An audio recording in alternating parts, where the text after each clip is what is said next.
السمیع العلیم من الشیطان الرجیم بسم اللہ الرحمن الرحیم وَإِذْ أَخَذَ اللَّهُ مِيثَاقَ النَّبِيِّينَ لَمَا آتَيْتُكُم مِّن كِتَابٍ وَحِكْمَةٍ ثُمَّ جَاءَكُمْ رَسُولٌ مُصَدِّقًا لِّمَا مَعَكُمْ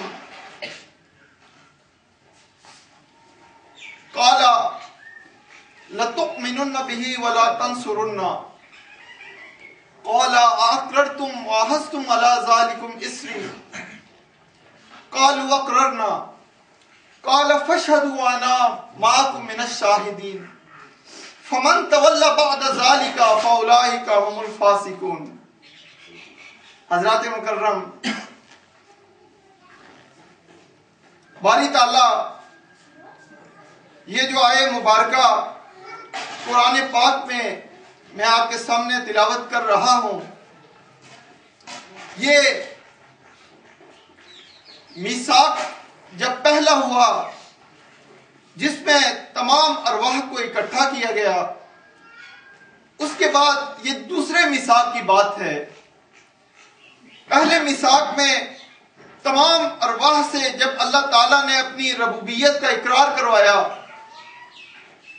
تو اس کے بعد باری تعالیٰ قرآن کریم میں حضور نبی کریم علیہ السلام کا میلاد پاک کس طرح بیان فرما رہے ہیں.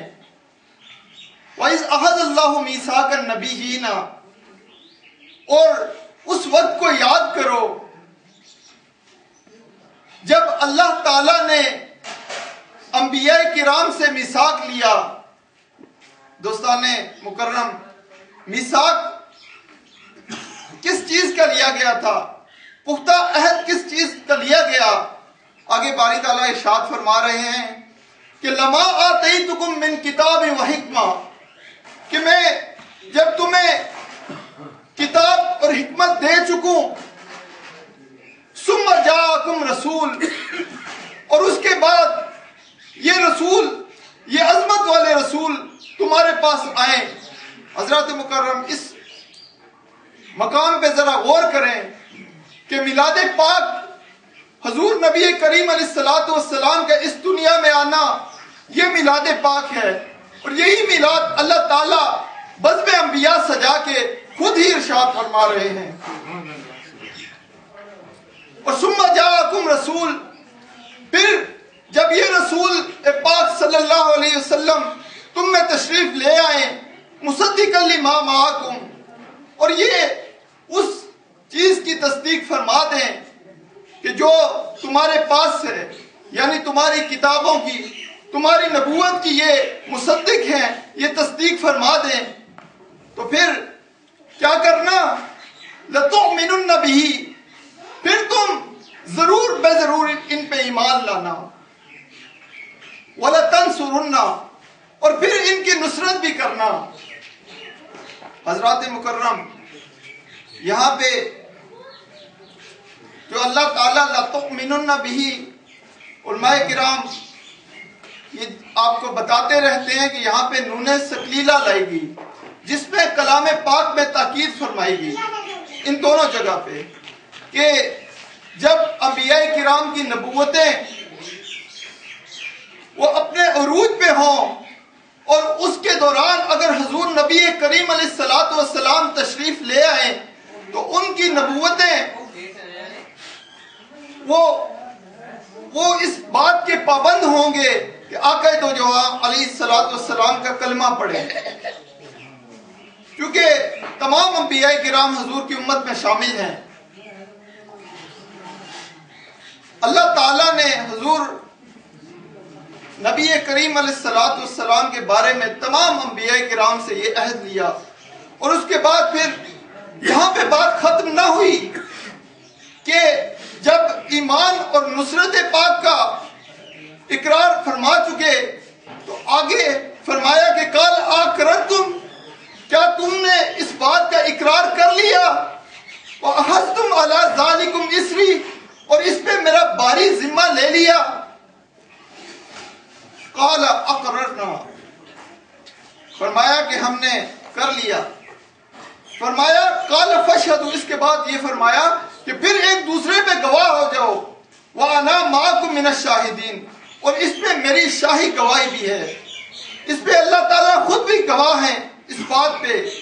اور اس کے بعد آگے چلیے تو اگرچہ انبیاء کرام معصوم ہیں اور خدا نہ خواستہ اللہ تعالیٰ کی اتنی تاکیدوں کے بعد وہ حضور اللہ تعالیٰ کی بارگاہ میں وہ نافرمانی کا سوچ بھی نہیں سکتے، لیکن حضرات مکرم دیکھیے کہ اس کے بعد اللہ تعالیٰ اس بات پہ کتنی تاکید فرما رہے ہیں کہ فمن تولی بعد ذالک، کہ اس کے بعد پھر جو پھر جائے فاولئک هم الفاسقون، تو وہی پھر فاسق ہو جائے گا۔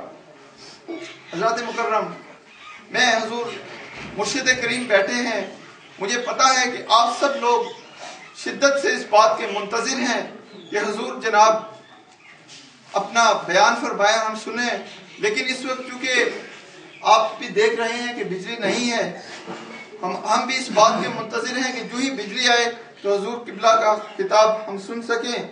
میں میرے عزیز اور میرے دوست بڑی خوبصورت بات کی طرف اشارہ فرما رہے تھے، اس بات کو آخری آپ کے سامنے بیان کرتے ہوئے اجازت چاہوں گا کہ بڑی پیاری بات فرما رہے تھے کہ اللہ تعالی ہم سب کو حضور کی بارگاہ کا ادب عطا فرمائے۔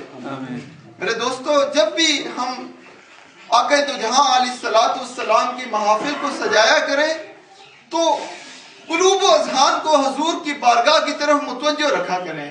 جب مرشد کریم بیٹھے ہوں تو اس وقت بھی چونکہ مرشد کریم کی توجہ وہ اللہ اور اس کے رسول کی توجہ کے برابر ہی ہے، کیونکہ یہ اسی در کی طرف ہمیں لے کے جاتے ہیں۔ کیا خوبصورت بات آپ ارشاد فرما رہے تھے کہ لا ترفعوا اصواتکم فوق صوت النبی جی، کہ اپنی آوازوں کو حضور کی آوازوں سے نیچا رکھیں، حضور کی آواز سے اپنی آواز کو بلند نہ کیجیے۔ وَلَا تَجْهَرُوا لَهُ بِالْقَوْلِ كَجَهْرِ بَعْضِكُمْ لِبَعْضٍ، اور آپ کی بارگاہ میں اس طرح سے بات نہ کریں کہ جس طرح آپس میں ایک دوسرے سے بات کرتے ہو۔ اور اس پہ تحدید کیا فرمائی گئی، اس پہ تنبیہ کیا فرمائی گئی؟ میرے دوستو یہ بات ذہن میں رکھا کریں۔ فرمایا ان تحبط اعمالکم، ایسا نہ ہو کہ تمہارے سارے کے سارے اعمال اکارت جائیں، تمہارے سارے کے سارے اعمال ضائع کر دی جائیں، وانتم لا تشعرون، اور تمہیں خبر بھی نہ ہو۔ وما علیہ الا البلاغ۔